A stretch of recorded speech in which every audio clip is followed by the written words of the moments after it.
और सॉल्टेशंस, उनको हम दूसरा नाम देते हैं म्यूटेशंस। वहाँ हमने उनको नाम दिया था फ्लक्चुएटिंग वेरिएशंस, यहाँ उनको नाम देंगे mutations. Mutations appear suddenly and are stable and inheritable. Mutations जो है ये अचानक से ज़ाहिर होते हैं, एंड आर स्टेबल और ये स्टेबल होते हैं, एंड इनहेरिटेबल और इनहेरिटेबल यानी ये from one parent to next shift होते हैं। There is no intermediate stage between parents and individuals undergoing mutations. There is no intermediate stage, यानी बीच वाला कोई intermediate कोई stage नहीं, कोई सालिस नहीं होता है इनका, या बीच वाला कोई stage नहीं होता है। There is no intermediate stage between parents and individuals undergoing mutations, mutant. As a result, no average or mean from which divergence of a mutant can be seen. लिहाजा हम वहाँ किसी और को नहीं देख, there is no intermediate stage. That is why the parent and individuals undergoing mutation, as a result no average or mean from which divergence of a mutant, वहाँ हम कोई mean या मीडिया नहीं है, नहीं किसी और को देख सकते हैं। Now जो discontinuous variations हैं they are further classified into two types. ये discontinuous variations जो हैं ये भी दो types में हमने इनको डिवाइड किया है। Number first substantive and number second meristic. यहाँ पहले भी हमने सब्सटेंसिव पढ़ा, वहाँ कंटिन्यूस वेरिएशन। यहाँ पर in this case mutations bring variations in size, weight, shape, colour etcetera. For example hornless variety of polled, Hereford cattle short-legged, Ancon sheep hairless variety of dogs, cats, brachydactyl abnormally short fingers, centidactyl fused fingers etc. यहाँ जो substantive था continuous variation में, सच variations मैं continuous की बात करता हूँ, such variations bring change in size, weight, colour etcetera. यहाँ क्या हमने देखा, in this case mutations bring variations in size, weight, shape, colour etcetera. For example hornless variety of polled Hereford cattle, एक किस्म का कैटल हेयरफोल्ड कैटल, उनमें हमने उनके सींग ही नहीं होते। शॉर्ट लेगड एनकॉन शीप, एक शीप है बिल्कुल छोटी सी टांगे होके। Hairless variety of dogs, dogs में अक्सर बेशतर ज़्यादा से ज़्यादा हमने देखा है कि उनमें हेयर्स होते हैं, लेकिन एक वैरायटी है hairless variety of dogs. Cats जिनको हम ब्राइचिडैक्टाइल एबनॉर्मली शॉर्ट फिंगर्स या साइनडैक्टाइल फ्यूज्ड फिंगर्स एटसेट्रा, ये एक वैरायटी है सब्सटेंसिव, एक मिसाल है सब्सटेंसिव इसमें सब्सटेंसिव डिसकंटिन्यूस वेरिएशन की। इसका जो दूसरा साइड है meristematic, such variations bring change in number of certain parts in living membranes, for example polydactyly to have additional digits in fingers और टोज। मेरिस्टिक जो वेरिएशंस है, such variations bring change in number of certain parts in the living beings, किसी living being के part में और किसी organism के part में ये चेंज ला सकती हैं।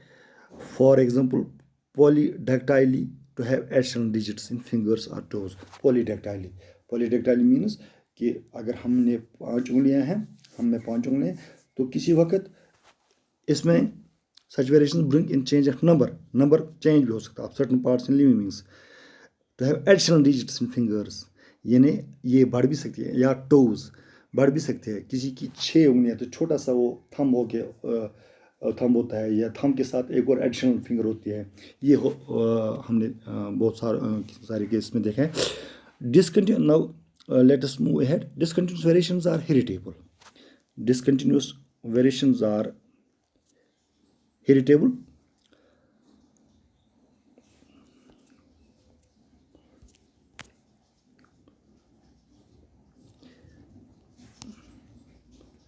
Discontinuous variations are heritable. As they occur in germ cells.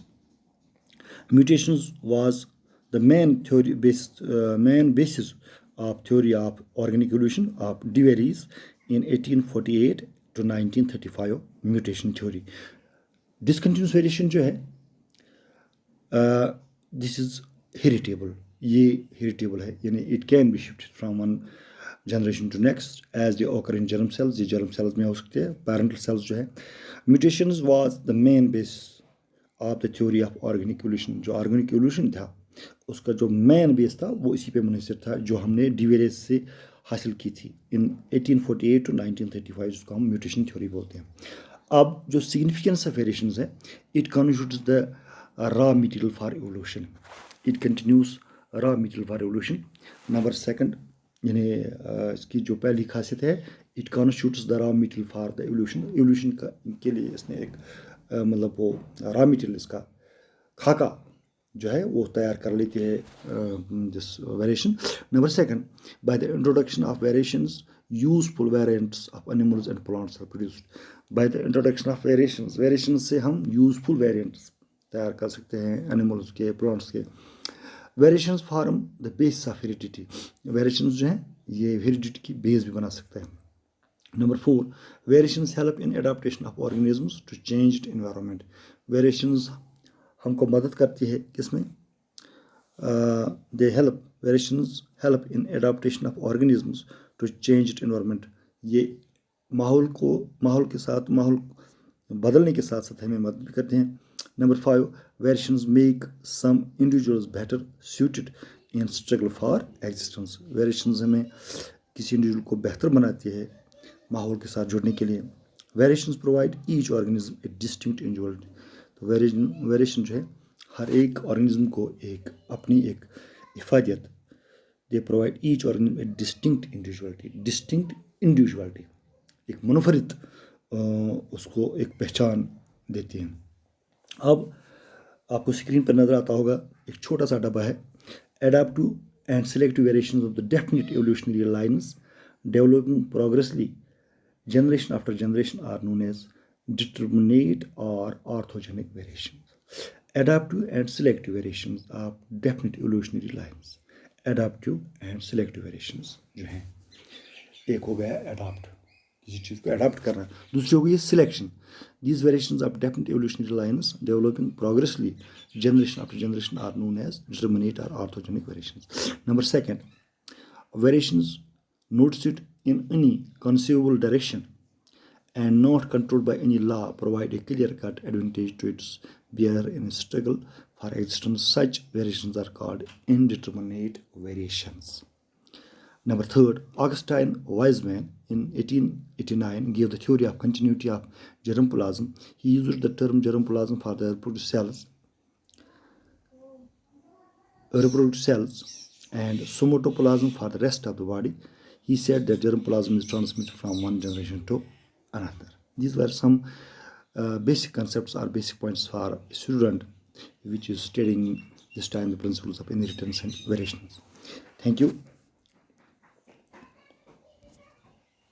Thanks for watching.